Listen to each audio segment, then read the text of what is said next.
Ada malaikat yang ditugaskan oleh Allah Subhanahu wa Ta'ala untuk menurunkan hujan.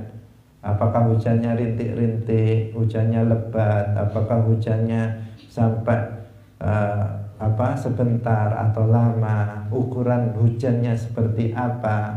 Itu semuanya yang mengatur adalah malaikat, tetapi dengan takdir Allah Subhanahu wa Ta'ala, mengikuti apa yang telah ditentukan oleh Allah Subhanahu wa Ta'ala pada azal. Ada malaikat yang bertugas untuk menumbuhkan tanam-tanaman. Jadi ketika petani misalnya menancapkan tanaman di tanah, maka kemudian kan tumbuh. Nah, itu ada malaikat yang ditugaskan oleh Allah untuk menumbuhkan tanaman itu. Ada malaikat yang ditugaskan untuk mencabut nyawa.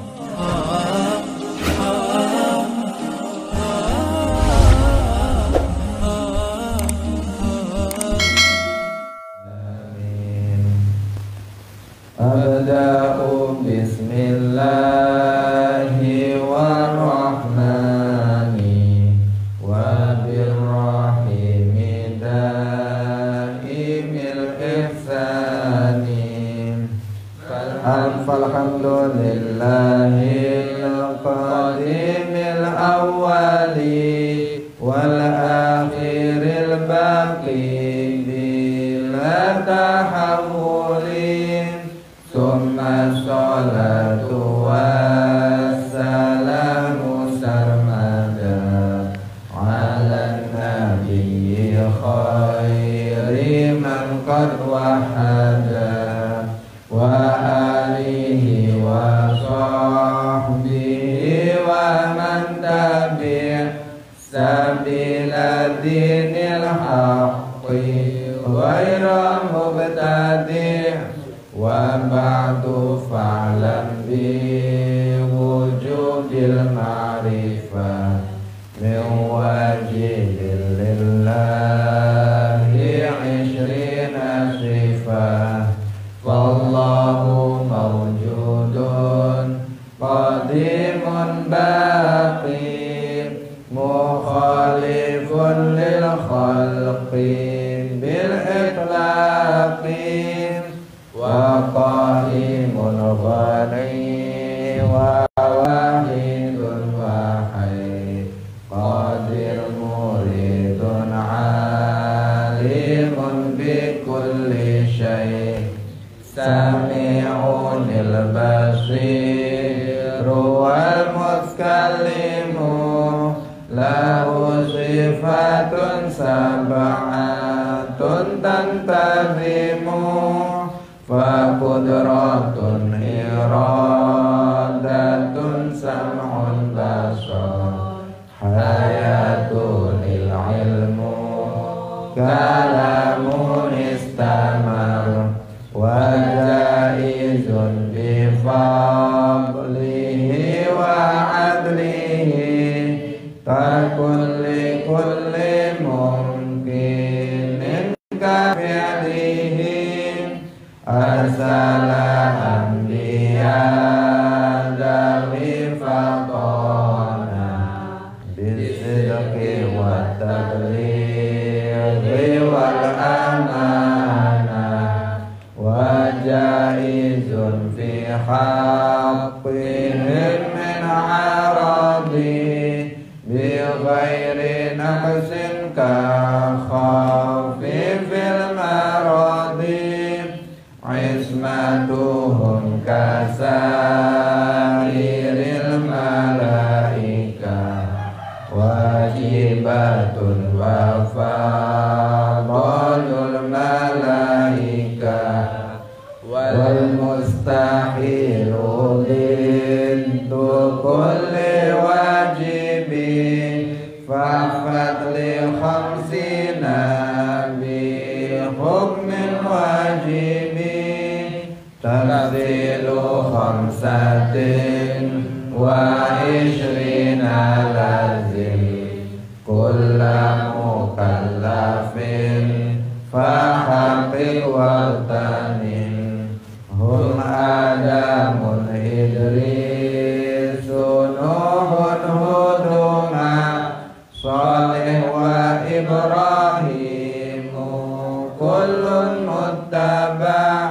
Lutun wa Ismailu Ishaqun kadza Yaqubu Yusufun wa Ayyubun tadza Syu'aibu Harunu wal Musa wal Yasa Dzulkifli Dawudu Sulaiman uttaba Ilyasu Yunus Zakaria Yahya Isa wa Taha Khatimun Taghayya Alaihimus salatu wassalamu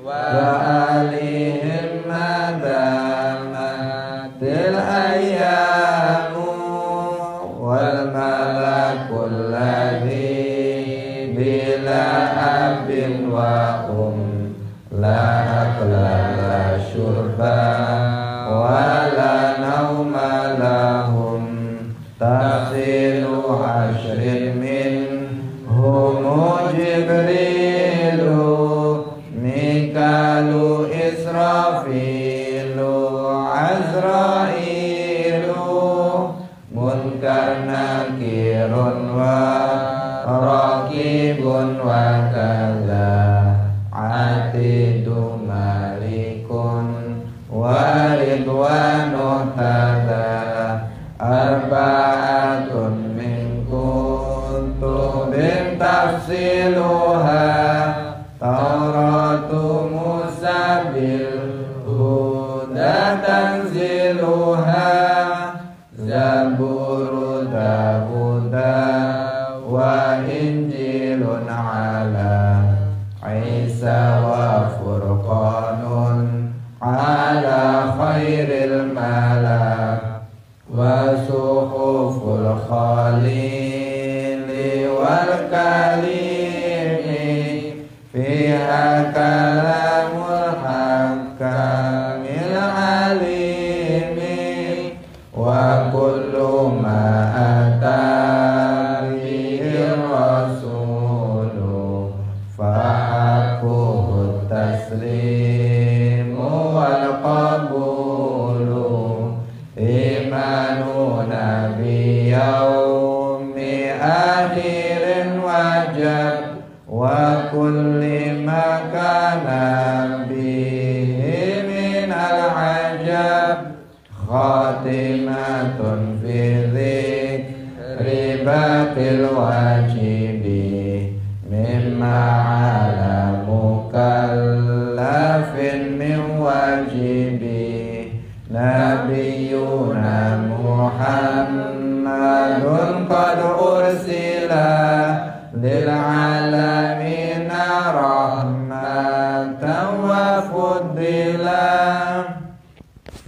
Hadirin hadirat kaum muslimin muslimat pemirsa Madu TV rahimakumullah. Alhamdulillah pada hari ini dengan taufik Allah Subhanahu wa taala kita bisa kembali bersama-sama dalam pengajian kitab Aqidatul Awam. Semoga Allah Subhanahu wa taala memberikan pemahaman terhadap ilmu din, terhadap ilmu-ilmu agama kepada kita semuanya. Amin ya rabbal alamin. Salawat dan salam semoga tetap terlimpahkan kepada makhluk termulia Nabi Muhammad sallallahu alaihi wasallam, para sahabatnya, keluarganya, serta seluruh umat Islam yang mengikuti beliau ila yaumil qiyamah. Hadirin hadirat rahimakumullah. Mari kita memulai pengajian kita pagi hari ini dengan mengikhlaskan niat kita lillahi ta'ala. Qala al-muallif rahimahullahu ta'ala tafsilu ashrin minhumu Jibrilu Mikalu Israfilu Azrailu. Tafsilu ashrin utawi rinciane 10 malaikat minhum iku setengah sangking ashrin Jibrilu utawi Jibril Mikalu lan Mikail. Mikal Israfil, Israfilulan Israfil, Azrailulan Azrail. Hadirin hadirat rahimakumullah, pada hari ini kita akan menyebutkan 10 nama dari para malaikat. Kita katakan bahwa para malaikat jumlahnya bukan hanya 10, tetapi bahkan para malaikat ini adalah makhluk Allah yang jumlahnya paling banyak, hanya Allah Subhanahu wa ta'ala yang mengetahuinya. Tetapi di sini mu'allif menyebutkan para pembesar dari para malaikat yang nama mereka itu disebutkan di dalam Al-Quran dan hadis.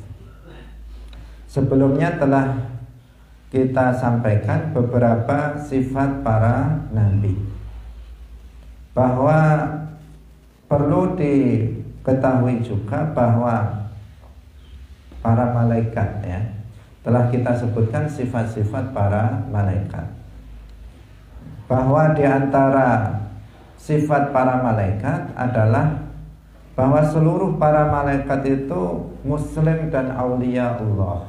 Semua para malaikat itu agamanya Islam, karena Islam ini adalah satu-satunya agama yang benar, yang diridhai oleh Allah Subhanahu wa ta'ala. Inna dina indallahil Islam. Sesungguhnya agama yang benar, yang diridhai oleh Allah, itu hanyalah Islam. Wa man yabtaghi ghairal islami dinan falan yuqbala minhu wa huwa fil akhirati minal khasirin. Barang siapa yang mencari agama untuk dipeluk selain Islam, maka Allah tidak akan menerimanya, dan dia di akhirat nanti termasuk orang-orang yang merugi. Nah, karena itulah maka para malaikat itu juga semuanya muslimun. Mereka semuanya agamanya Islam. Mereka beribadah hanya kepada Allah Subhanahu wa ta'ala dan tidak menyekutukannya dengan sesuatu pun dari makhluknya ini. Kemarin sudah kita sampaikan bahwa seluruh para malaikat atau para malaikat itu beribadah kepada Allah di atas langit, beribadah kepada Allah. Di sana tidak ada tempat sejengkal pun kecuali ada malaikat yang sedang sholat beribadah kepada Allah Subhanahu wa ta'ala. Artinya mereka adalah muslimun dan mereka semuanya adalah aulia Allah. Mereka wali-wali Allah, karena mereka tidak pernah berbuat maksiat, mereka tidak pernah berbuat kufur, tidak pernah berbuat dosa. Mereka senantiasa menjalankan apa yang diperintahkan oleh Allah Subhanahu wa ta'ala dan sama sekali tidak pernah bermaksiat kepadanya. Tetapi perlu untuk dipahami bahwa para malaikat itu memiliki iradah. Bukan seperti yang dikatakan oleh sebagian orang bahwa para malaikat itu majbur, tidak memiliki kehendak sama sekali. Itu tidak benar. Yang benar adalah bahwa malaikat itu memiliki iradah, memiliki kehendak. Allah Subhanahu wa ta'ala menciptakan kehendak dan ikhtiar pada diri para malaikat. Hanya saja kehendak dan ikhtiar malaikat itu hanya kepada kebaikan. Tidak pernah mereka memiliki iradah, memiliki kehendak, memiliki ikhtiar untuk melakukan keburukan. Kalau kita manusia, Allah menciptakan iradah pada diri kita. Tetapi iradah kita itu terkadang menuju kepada kebaikan, terkadang menuju kepada keburukan. Itu iradah kita. Tetapi kalau malaikat, dia memiliki iradah antara ini baik, ini buruk. Tetapi apa? Mereka iradahnya hanya kepada kebaikan. Mereka tidak pernah memiliki kehendak untuk melakukan sebuah kemaksiatan, kekufuran atau keburukan-keburukan yang lainnya. Itu yang membedakan. Jadi mereka itu majbuluna bit ta'ah. Mereka itu diciptakan oleh Allah Subhanahu wa taala tidak berkehendak kecuali kepada ketaatan, kepada kebaikan. Hadirin rahimakumullah. Ini perlu untuk diingat dan digarisbawahi. Jadi para malaikat itu memiliki kehendak sebagaimana kita manusia memiliki kehendak. Ada ikhtiar, ada pilihan, ini baik, ini buruk.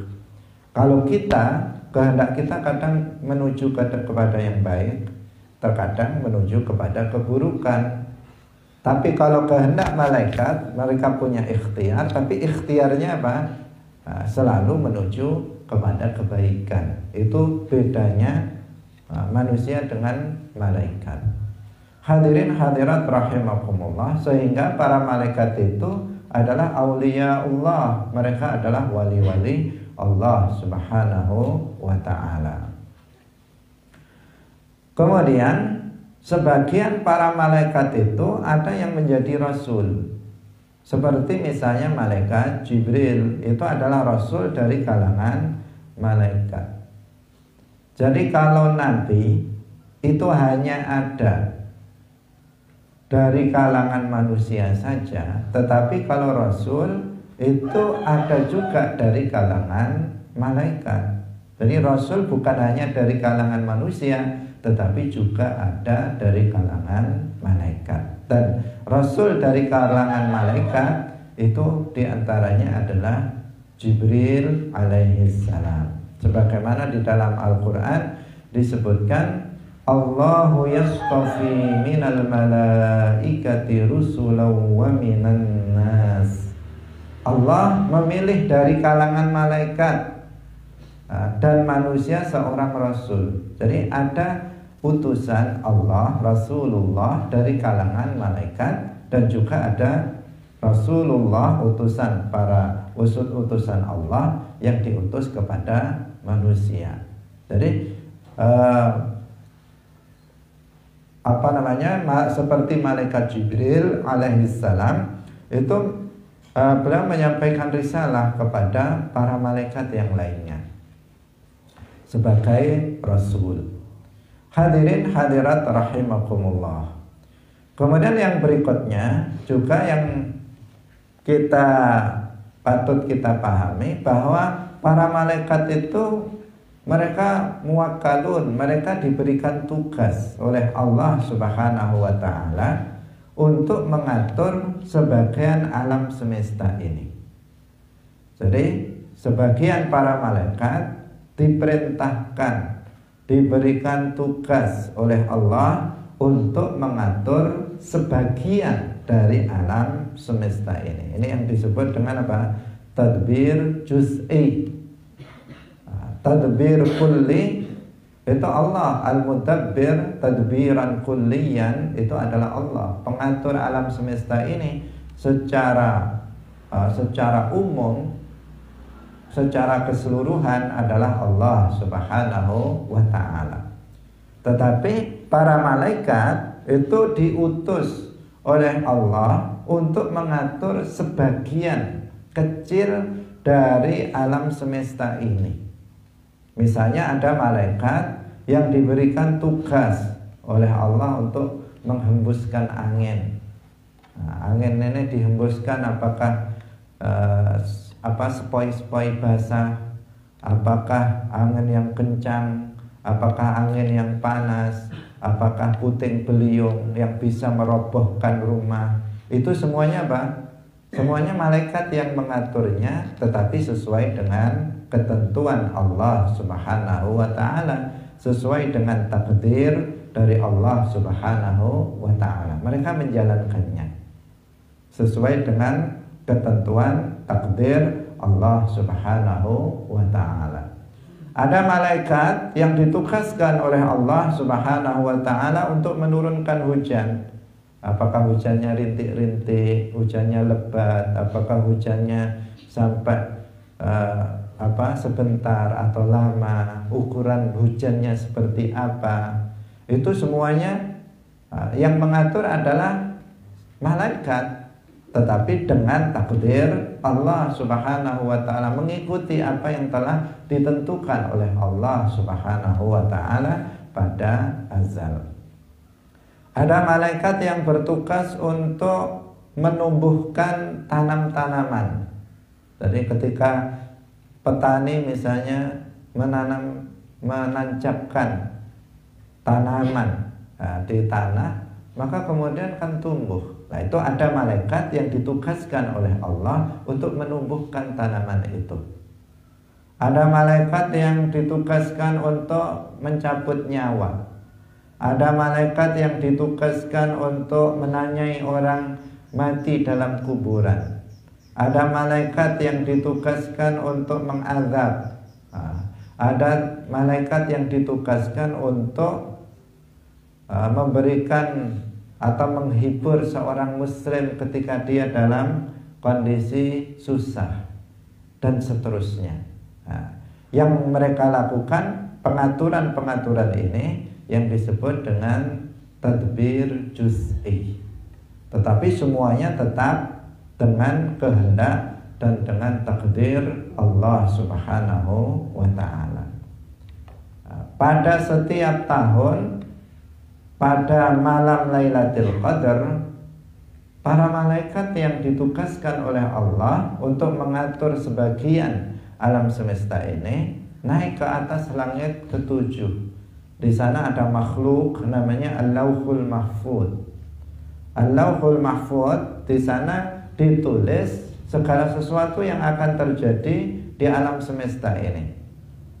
Semuanya tertulis di Lauhul Mahfuz yang ada di atas langit ketujuh.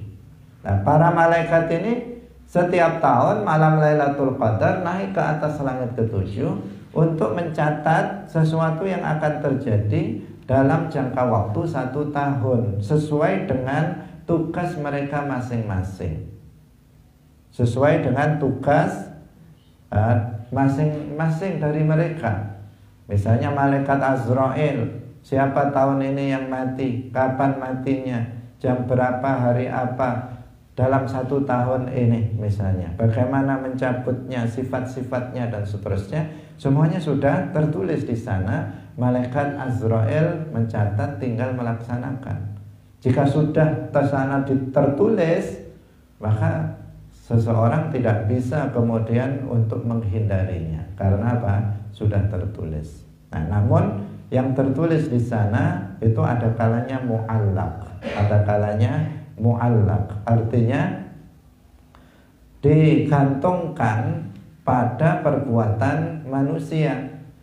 Apabila si fulan itu silaturahim, maka dia dipanjangkan umurnya, tidak dicabut nyawanya tahun ini. Jika dia itu silaturahim atau tidak silaturahim, maka dia dicabut nyawanya pada hari ini, tahun ini, pada hari ini, bulan ini, detik ini dan sebagainya. Kemudian apa? Malaikat menunggu. Tapi Allah Subhanahu wa ta'ala sudah menentukan mana yang akan dilakukan oleh si fulan tersebut. Apakah dia silaturahim, panjang umur, atau dia tidak silaturahim, tidak panjang umur. Semuanya sudah ditentukan oleh Allah. Hanya saja malaikat tidak mengetahuinya, karena yang tertulis dalam Lauhul Mahfuz itu ada 2 opsi tersebut yang disebut dengan mu'allaq. Jadi mu'allaqnya bukan Allah yang menunggu perbuatan manusia, tetapi malaikat yang menunggu perbuatan manusia, karena malaikat tidak mengetahui segala sesuatu. Sementara Allah mengetahui segala sesuatu, mengetahui apa yang akan dilakukan oleh manusia, karena memang perbuatan manusia Allah Subhanahu wa ta'ala yang menciptakannya. Hadirin hadirat rahimakumullah. Jadi para malaikat itu mereka mengatur, tetapi pengaturan mereka bersifat apa? Juz'i. Itu pun Allah yang menciptakan perbuatan para malaikat.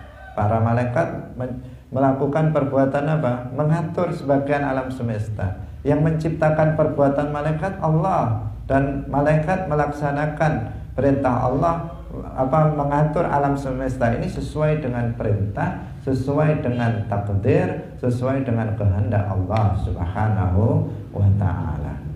Maka pada hakikatnya pengatur alam semesta ini adalah Allah Subhanahu wa ta'ala. Dalam Al-Quran disebutkan fal mudabbirati amra. Fal mudabbirat, al-mudabbirat, yang dimaksud dalam ayat ini adalah para malaikat. Demi para malaikat yang mengatur suatu perkara. Hadirin rahimakumullah. Tetapi yang perlu diperhatikan di sini, ketika para malaikat itu diberikan tugas oleh Allah Subhanahu wa ta'ala untuk mengatur alam semesta ini, sebagian alam semesta ini tidak menunjukkan bahwa Allah itu membutuhkan kepada para malaikat. Karena dalam akidah ahli sunnah wal jamaah, Allah itu salah satu sifatnya apa? Salah satu sifatnya qiyamuhu binafsihi, seperti yang sudah kita pelajari sebelumnya. Qiyamuhu binafsihi artinya Allah itu ghani, la yahtaju ila ghairihi. Allah itu maha kaya, tidak membutuhkan kepada selainnya. Allah yang telah menciptakan manusia nggak butuh kepada manusia. Allah yang telah menciptakan langit, bumi tidak membutuhkan kepada langit dan bumi. Allah yang telah menciptakan arsy tidak membutuhkan kepada arsy.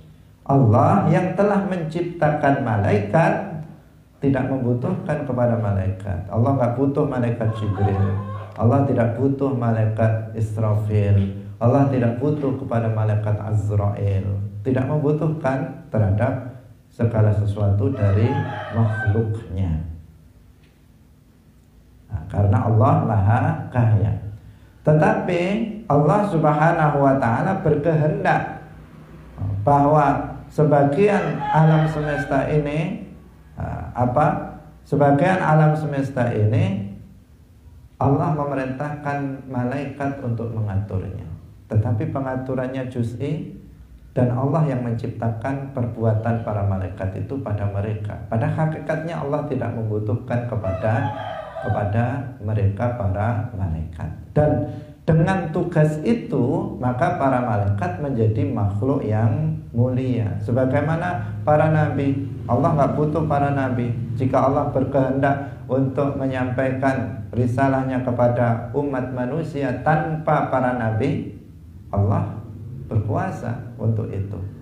Tetapi Allah mengangkat sebagian manusia menjadi para nabi untuk menyampaikan risalahnya. Manfaatnya bukan untuk Allah, tetapi manfaatnya untuk para nabi itu, sehingga mereka menjadi makhluk yang mulia indallah.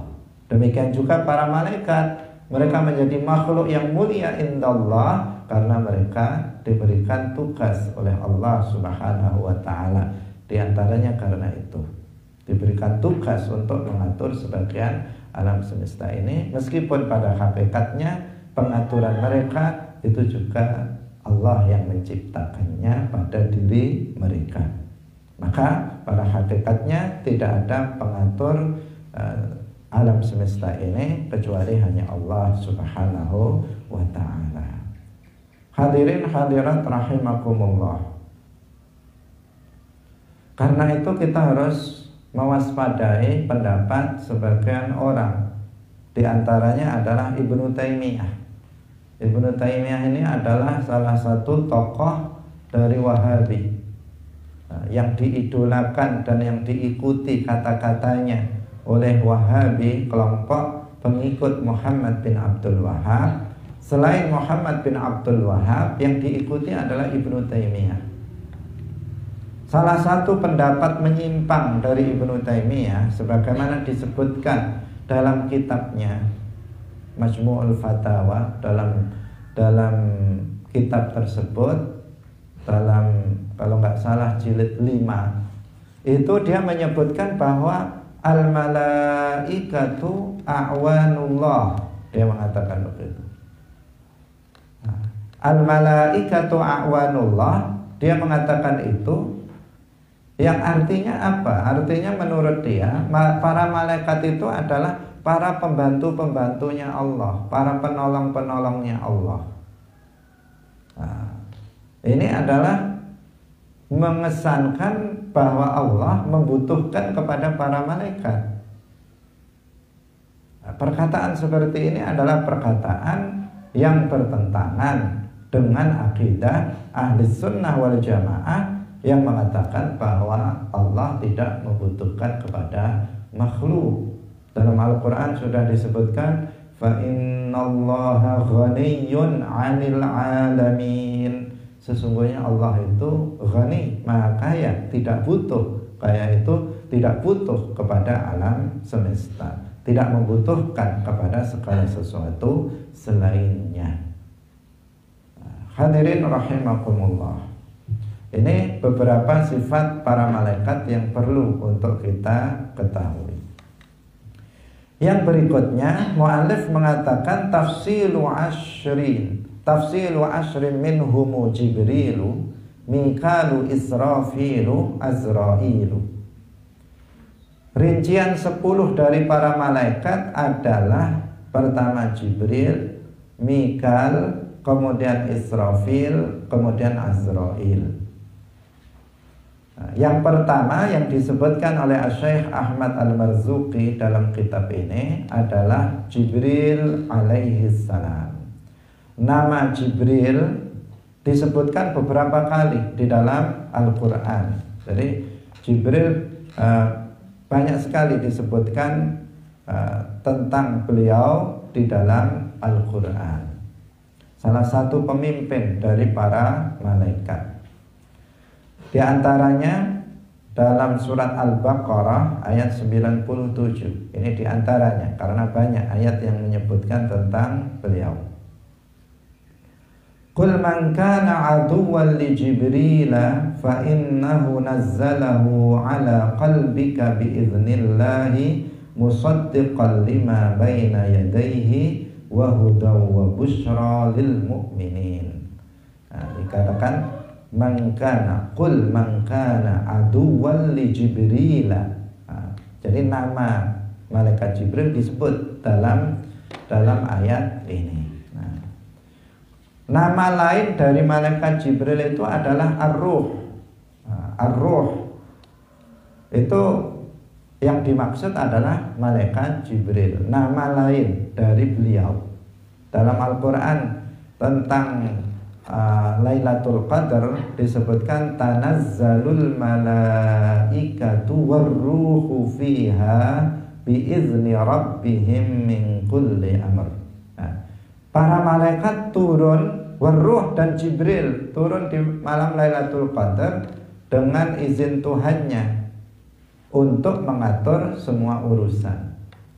Jadi al-malaikatu warruh maksudnya pada Lailatul Qadar itu para malaikat turun ke bumi dipimpin oleh malaikat Jibril, yaitu Ar-Ruh. Jadi Ar-Ruh dalam ayat ini yang dimaksud adalah Jibril, dan Ar-Ruh di sini adalah nama lain dari malaikat Jibril alaihissalam. Memimpin para malaikat turun di malam Lailatul Qadar, sehingga karena penuhnya bumi ini dengan para malaikat malam itu, sehingga malam ini disebut sebagai Lailatul Qadar. Hadirin rahimakumullah. Jibril alaihi salam, beliau adalah pemimpin dari para malaikat. Dan tadi kita katakan beliau juga rasul dari kalangan para malaikat. Jadi beliau itu adalah pemimpin dari para malaikat. Sehingga kalau dikatakan oleh sebagian orang, sering ada muncul pertanyaan, malaikat tugasnya menyampaikan wahyu. Nah sekarang sudah nggak ada nabi lagi, berarti nganggur katanya, nganggur malaikat Jibril ini. Nah, ada sebagian orang yang berkata seperti itu, dan perkataan seperti itu seakan-akan mencela malaikat Jibril alaihissalam, menyebutnya sebagai pengangguran. Kita katakan bahwa Jibril alaihissalam itu bukan hanya menyampaikan wahyu kepada para nabi. Beliau itu pemimpin. Pemimpin itu masa nganggur? Pemimpin itu yang memimpin para malaikat yang lainnya. Beliau juga rasul kepada para malaikat yang lainnya. Nah, itu yang tugas dari malaikat Jibril alaihissalam, dan ada tugas-tugas yang lainnya juga. Nah, dan malaikat Jibril alaihissalam itu gurunya siapa? Gurunya Rasulullah Shallallahu Alaihi Wasallam. Di dalam Al-Quran surat An-Najm ayat 5 disebutkan allamahu syadidul quwa. Allamahu syadidul quwa. Syadidul quwa, malaikat yang sangat kuat. Yang dimaksud adalah para mufassir menafsirkan syadidul quwa dengan Jibril, bahwa allamahu telah mengajari Rasulullah, syadidul quwa malaikat Jibril itu telah mengajari Rasulullah Sallallahu Alaihi Wasallam.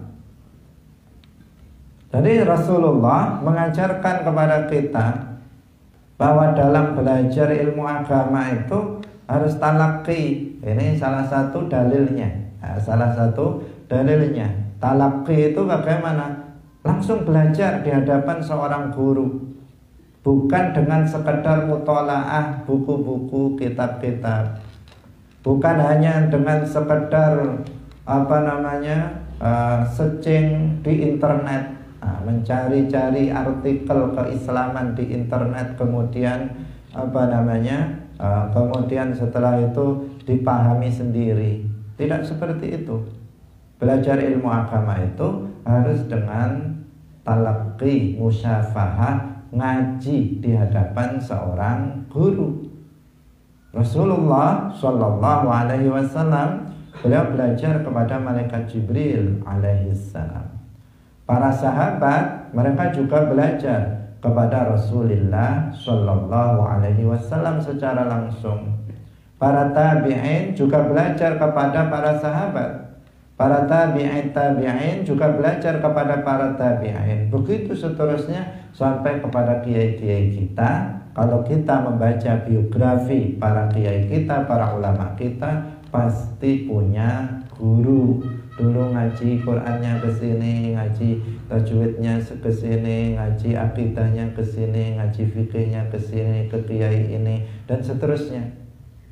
Kalau kita membaca biografi Hadratul Syekh Hashim Asy'ari, Hadratul Syekh Bisri Sansuri, Kiai Abdul Wahab Hasbuwah, atau kiai-kiai yang lainnya misalnya, pasti mereka punya pada masa kecil dan masa mudanya mereka melakukan rihlah ilmiah, belajar ilmu agama dari satu kiai ke kiai yang lainnya, sampai sebagian sampai ke Makkah untuk belajar ilmu agama, mencari para ulama untuk bisa dituntut ilmunya.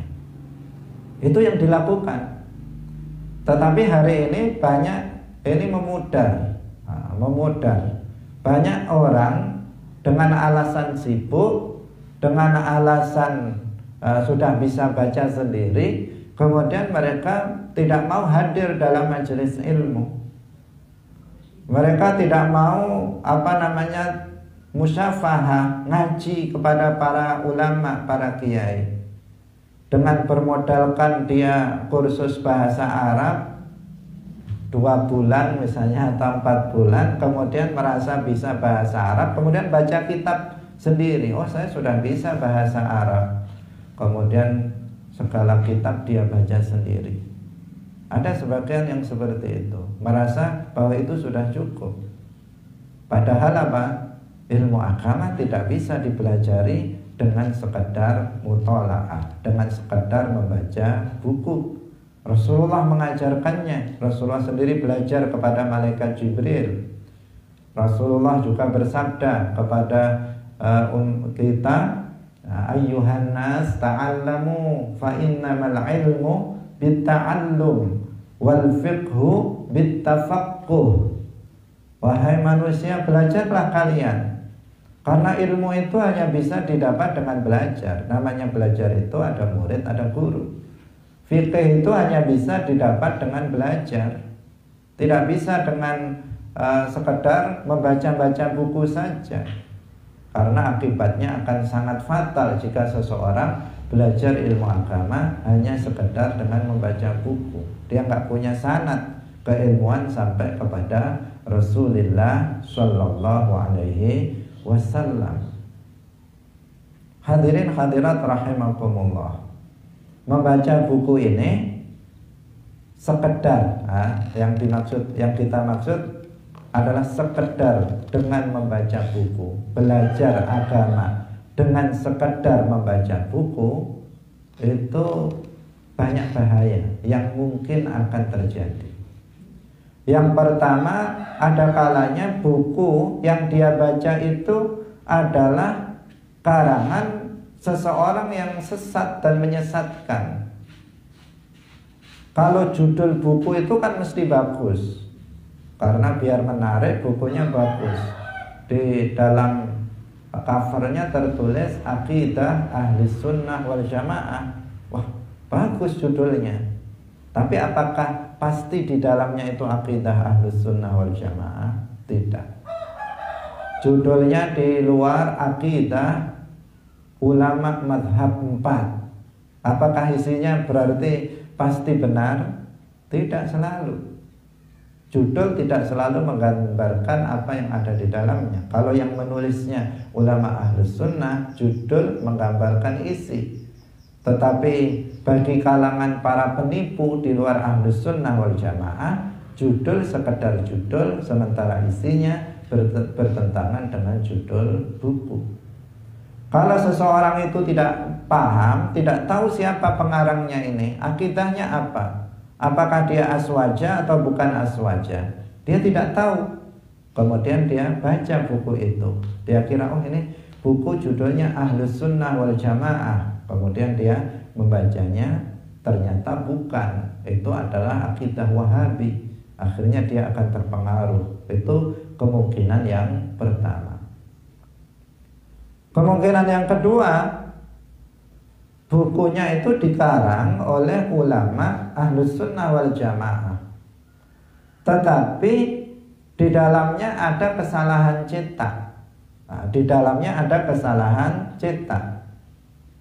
Karena itulah maka perlu seseorang itu ngaji. Kesalahan cetak dalam sebuah buku atau kitab itu sesuatu yang sulit untuk dihindari.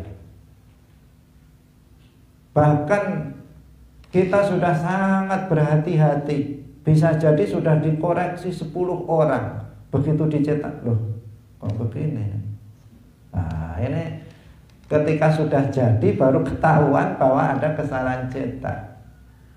Nah, karena itulah maka setiap pagi kita ngaji kitab ini, kita menggunakan panduan buku penjelasan tentang Aqidatul Awam yang sudah kita tulis sambil mengoreksi, sehingga para pembaca itu bisa mengetahui, oh di sini ada kesalahan cetak. Beberapa kali kita ingatkan kepada kita semuanya, di sini ada salah cetak. Nah, mari kita benarkan. Itu namanya ngaji. Manfaat ngaji itu seperti itu. Dan kitab-kitab para ulama juga begitu. Banyak sekali yang salah cetak, apalagi dicetak oleh percetakan yang pikirannya hanya bisnis, mengejar oplah, bagaimana bisa cepat laku dan seterusnya. Itu lebih banyak kesalahan-kesalahan yang mungkin terjadi. Kalau makanya beda ya kita antara misalnya kitab ini cetakan ini dengan percetakan yang lain, itu beda. Kalau percetakan ini minim kesalahannya, kalau percetakan ini banyak sekali kesalahannya. Terkadang itu terjadi. Karena apa? Ada kalau dahulu sebuah percetakan dia memiliki tim khusus untuk pentashih, musahih, sebelum dicetak ditelaah oleh para ahlinya. Dahulu begitu. tetapi sekarang sedikit percetakan yang seperti itu. Sehingga apa? Pokoknya cetak aja, tanpa berpikir ada kesalahan cetak apa tidak. Nah, inilah yang kemudian rawan. Yang ada kesalahan cetak bukan hanya buku kita saja, tetapi buku kitab-kitab para ulama banyak yang terjadi di dalamnya kesalahan cetak. Bukan para ulamanya yang salah, tetapi percetakannya yang mencetaknya itu kurang teliti sehingga ada kesalahan tulis dan sebagainya, ada lafadz yang tertinggal, ada yang kelebihan lafadz dan seterusnya. Nah, inilah yang apa namanya? Yang membahayakan dari sekedar membaca kitab tanpa talaqi kepada apa namanya, kepada para ulama. Nah, karena itu maka kita berusaha apa yang kita tulis ini kita baca. Dahulu pernah kita membaca di bulan Ramadan kita membaca kitab Syarah Al-Arba'in An-Nawawiyah yang juga sudah saya tulis. Itu apa namanya, kitab Arba'in Nawawiyah kita baca. Kenapa kita baca? Agar kita juga bisa meluruskan seandainya ada kesalahan cetak, dan agar apa namanya, tidak hanya seseorang apa namanya sekedar membaca saja. Karena sekedar membaca terkadang ada kesalahan cetak yang tidak disadari. Hadirin hadirat kaum muslimin muslimat rahimakumullah. Nah, jadi sangat penting bagi kita dalam belajar ilmu agama itu untuk belajar dengan metode yang benar, bukan dengan sekedar membaca. Kemudian yang kemungkinan yang ketiga, nggak ada kesalahan cetak, tetapi sengaja ada yang memasukkan pemalsuan di dalamnya. Jadi ini lebih parah dari sekedar kesalahan cetak. Jadi ada tangan-tangan tidak bertanggung jawab sengaja memasukkan paham yang bertentangan dengan Ahlus Sunnah, dimasukkan dalam kitab itu. Dan sekarang marak, yang seperti itu marak. Bahkan kitab-kitab para ulama besar, bahkan ulama ahli sunnah wal jamaah Al-Imam Abul Hasan Al-Ash'ari, salah satu kitabnya yang berjudul Al-Ibanah an Usulid Diyanah dimasukkan sisipan oleh kelompok di luar ahli sunnah wal jamaah. Bahkan Asy-Syaikh Abdul Qadir Al-Jilani Sultanul Auliya, kitabnya, salah satu kitabnya Al-Ghunyah itu dimasuki oleh pemahaman-pemahaman di luar aswaja. Bahkan Asy-Syaikh Al-Abbad Muhyiddin Ibnu Arabi, kitabnya juga dimasuki oleh sisipan-sisipan yang tidak benar oleh orang-orang yang tidak bertanggung jawab dan seterusnya. Ulama-ulama besar, namanya yang besar itu dimanfaatkan oleh orang-orang ini untuk menyesatkan umat. Karena itulah maka kita harus belajar. Yang terakhir kemungkinannya apa? Kemungkinannya orang yang salah paham. Karena otak seseorang itu kan beda-beda, dan dalam memahami sebuah kitab itu juga dipengaruhi oleh latar belakang seseorang.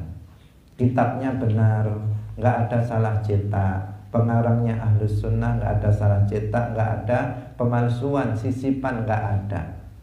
Benar semua, tapi yang memahaminya otaknya nggak benar. Sehingga apa? Sehingga juga salah juga dalam pemahamannya. Karena kalau nggak berguru nggak ada yang ngecek. Kalau kita berguru, maka guru kita yang ngecek kebenaran pemahaman kita. Kalau kita sekedar membaca, siapa yang tahu bahwa kita salah paham? Nggak ada. Tetapi kalau kita berguru, maka guru kita mengetahui bagaimana pemahaman kita sudah benar ataupun salah.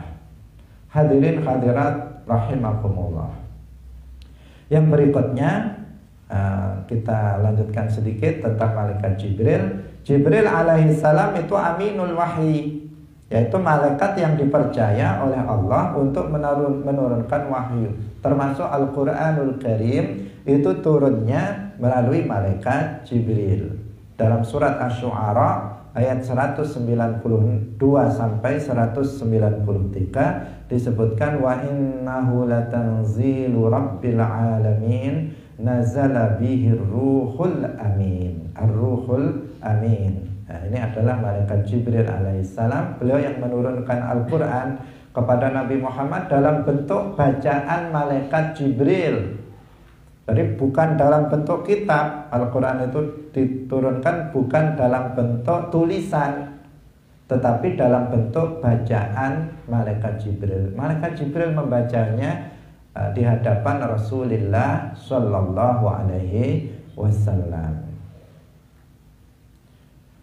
Innahu laqawlu rasulin karim. Sesungguhnya Al-Quran itu adalah bacaan Rasul yang mulia, yaitu malaikat Jibril alaihissalam. Dzi quwwatin 'inda dzil arsy makin. Yang memiliki kekuatan, yang memiliki kemuliaan menurut zat yang memiliki arsy. Artinya menurut Allah Subhanahu wa ta'ala. Malaikat Jibril memiliki kekuatan yang luar biasa. Memiliki kekuatan yang luar biasa, sebagaimana kita ceritakan kemarin tentang salah satu dari kaum Nabi yang oleh malaikat Jibril dengan satu sayapnya diangkat sampai mendekati langit kemudian dibalikkan lagi. Bagaimana Jibril juga menawarkan kepada Nabi ketika dilempari batu sampai berdarah, menawarkan untuk menawarkan bantuan kepada Rasulullah untuk menghancurkan mereka yang berbuat zalim kepada Rasulullah. Hadirin rahimakumullah, kemarin sudah kita sampaikan beliau memiliki 600 sayap. Satu sayapnya jika dibentangkan maka ufuk timur dan barat akan tertutup. Inilah sifat-sifat dari malaikat yang pertama, yaitu malaikat Jibril alaihissalam. Demikian, semoga bermanfaat. Barakallahu fikum, wallahu muwaffiq ila aqwamit thoriq. Wassalamualaikum warahmatullahi wabarakatuh.